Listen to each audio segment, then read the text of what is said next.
جب بارش ہوتی میں اکثر اپنا بستر اٹھا کر چھت پر سونے چلا جاتا تھا، کیونکہ اس میں سونے کا مزہ ہی کچھ اور ہے۔ وہ بھی ایک گرمیوں کی رات تھی جب گھر والے چھت پر سو رہے تھے۔ اچانک رات کو بارش ہونے لگی تو سارے اپنی چادریں تکیے سنبھالے نیچے بھاگے، مگر میری عادت تھی کہ میں نیچے کی چٹائی اپنے اوپر ڈال کر سوتا رہتا جب تک بارش زور نہ پکڑ لیتی، کیونکہ مجھے ایسے بہت اچھا لگتا تھا۔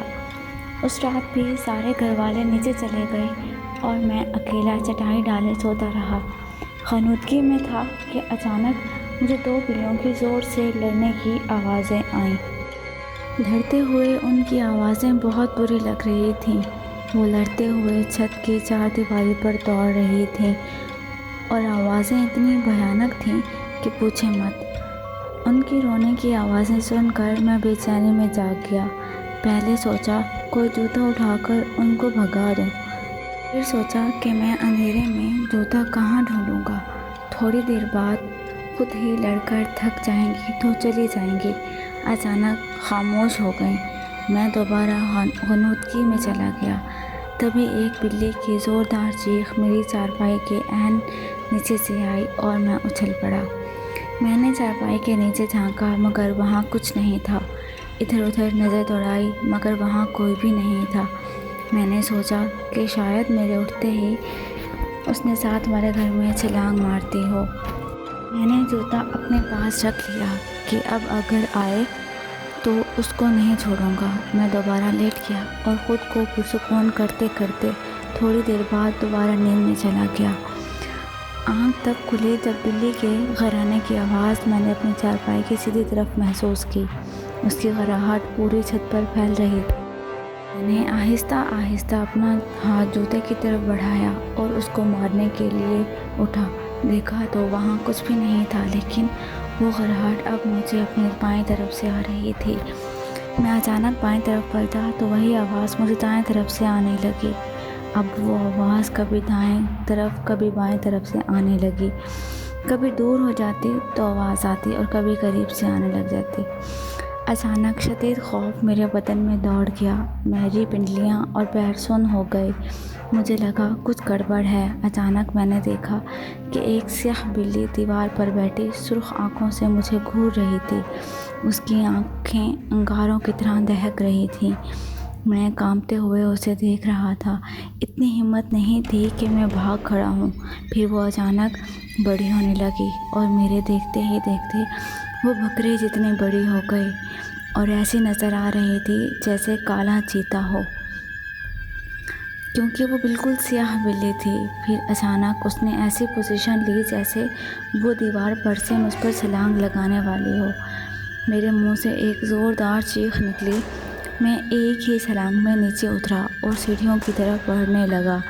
میری چیخ اتنی بلند تھی کہ میری امی، ابو اور بڑا بھائی صحن میں آ گئے اور میں سیڑھیوں سے نیچے آتے ہی گر کر بے ہوش ہو گیا۔ مگر پریشانیاں ختم نہیں ہوئیں۔ کچھ دنوں تک مجھے ڈراؤنے خواب آتے رہے۔ مجھے وہی بلی نظر آتی جو کبھی میرے نرخرے پر دانت گاڑے ہوئے ہے، کبھی وہ میرا خون چاٹ رہی ہوتی ہے۔ میں نیند میں چیخنے لگتا۔ پھر مجھے خواب میں بھیانک لوگ دکھائی دیتے۔ کسی کا سر نہیں ہوتا، کسی کا گوشت لٹک رہا ہوتا، آنکھوں کی جگہ کالے سوراخ ہوتے، بازو کٹے ہوتے۔ میں بیمار رہنے لگا، کمزور سے کمزور تر ہوتا گیا۔ ڈر کے مارے میں گھر سے باہر نہیں نکلتا۔ پھر مولوی صاحب دم کرنے آتے، مجھے پانی پلایا جاتا۔ میری والدہ ہر وقت مجھ پر سورہ یاسین پڑھ کر پھونکتی، افاقہ ہوتا، مگر پھر وہی حالت ہو جاتی۔ بیٹھے بیٹھے چیخیں مار کر بے ہوش ہو جاتا۔ ایک روز میں بیٹھا پڑھ رہا تھا کہ کسی کام سے کمرے میں اپنی امی کے پاس گیا۔ مجھے ایک دم ڈر سا لگا تھا کہ میں اپنی امی کے پاس گیا کہ وہ مجھ پر کچھ پڑھ کر پھونک دیں۔ میری امی میری طرف پیٹھ کے لیے الماری کھولے کپڑے طے کر رہی تھیں۔ میں نے امی کو پکارا مگر انہوں نے مجھے جواب نہیں دیا۔ میں ان کے قریب گیا اور ان کو آواز دی تو انہوں نے مجھے مڑ کر دیکھا، مگر وہ میری والدہ نہیں تھی۔ وہ خوفناک شکل کی عورت تھی۔ اس کا رنگ تانبے جیسا تھا، آنکھیں اس کے سرد اور منہ کا دہانہ بڑا تھا۔ وہ ہاتھ پھیلائے ہنسی چلی جا رہی تھی اور مجھے اپنی طرف بلا رہی تھی۔ اس کے دانت چمک رہے تھے۔ میں تو پہلے ہی ڈر کے اپنی والدہ کے پاس دم کروانے آیا تھا۔ اس عورت کی شکل دیکھی تو وہیں بے ہوش ہو گیا۔ جب ہوش آیا تو مولوی صاحب میرے سرہانے بیٹھے کچھ پڑھ رہے تھے۔ میرے ابو شدید پریشانی میں بیٹھے تھے۔ مولوی صاحب کے پوچھنے پر میں نے ان کو ساری بات بتائی تو وہ سوچ میں پڑ گئے۔ پھر اس طرح کے واقعات میرے علاوہ میرے گھر کے دوسرے افراد کے ساتھ بھی پیش آنے لگے۔ کبھی باتھ روم کا دروازہ اندر سے بند ہوتا، پانی کی آوازیں آنے لگتیں۔ تھوڑی دیر بعد دروازہ کھل جاتا لیکن اندر کوئی نہ ہوتا۔ ایک بار ہم سب رات کو ٹی وی دیکھ رہے تھے کہ بجلی کا بٹن ٹھک سے اوپر ہوا اور بلب بجھ گیا۔ ایک بار میری امی کی چارپائی کمرے کے بیچ میں کسی نے کھینچ کر دور کر دی۔ جب وہ سوئی ہوئی تھیں، چیزیں ہم ایک جگہ رکھتے تھے مگر ہمیں ملتی دوسری جگہ تھیں۔ گھر کا ہر فرد طرح سہما رہنے لگا۔ کوئی میرے ساتھ نہیں بیٹھتا تھا۔ سارے بہن بھائی مجھ سے گھن کھانے لگے تھے۔ کوئی میرے منہ پر تھوکنا بھی گوارا نہ کرتا تھا۔ کالج میں دوست دور رہنے لگے تھے۔ ہمارے گھر کا سکون غارت ہوئے 7 ماہ ہو گئے تھے۔ میں اپنی حالت سے اتنا تنگ ہوا تھا کہ خودکشی کرنے کا سوچنے لگا۔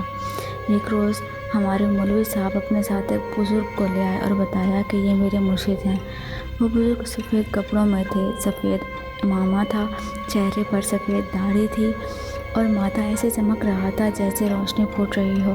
انہوں نے میرے ماتھے پر ہاتھ رکھا اور میں رو پڑا۔ میرے والد صاحب نے سارے واقعات ان کو بتائے اور وہ سکون سے بیٹھے سن رہے تھے۔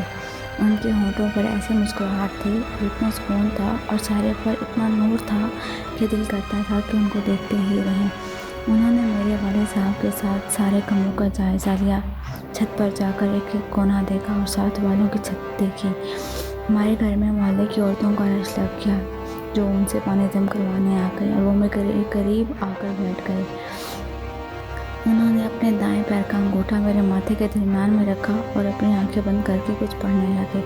مجھے ایسے لگا جیسے کوئی میری کھال کو کھینچ رہا ہو۔ میری چیخیں نہیں رک رہی تھیں۔ میں ان کا انگوٹھا اپنے ماتھے سے ہٹانا چاہتا تھا مگر ان کا پیر تک نہیں ہلا سکا۔ میرا بھائی مجھے بتاتا ہے کہ وہ 1 گھنٹے سے کچھ زیادہ پڑھتے رہے اور تمہاری دلخراش چیخیں سننا ہماری سب بس سے باہر تھا۔ تبھی ہم نے بزرگ کو بری طرح پیٹنا شروع کر دیا۔ آہستہ آہستہ میں پرسکون ہوتا چلا گیا۔ آنکھیں کھولے تو وہ مجھے دیکھ رہے تھے۔ ان کے چہرے پر مسکراہٹ تھی۔ انہوں نے پانی منگوا کر دم کیا۔ کمرے کے ہر کونے میں پانی چھڑکا گیا اور 2 گھونٹ پانی مجھے پلا دیے گئے۔ وہ 2 گھونٹ پانی ایسے جیسے کوئی آب حیات تھا کہ پیتے ہی میرے سر سے 7 مہینے کا چڑھا ہوا بوجھ اتر گیا۔ میرے کاندھے ہلکے ہو گئے، میرے جسم میں سکون دوڑنے لگا، میری بجھی ہوئی آنکھیں روشن ہو گئیں۔ میں اٹھ گیا اور ان کی چھاتی پر سر رکھ کر رونے لگا۔ وہ میرے جسم پر ہاتھ پھیرنے لگے، پھر وہ چلے گئے۔ آج اس بات کو 2 سال ہو گئے ہیں اور اللہ کا شکر ہے کہ پھر کوئی واقعہ پیش نہیں آیا۔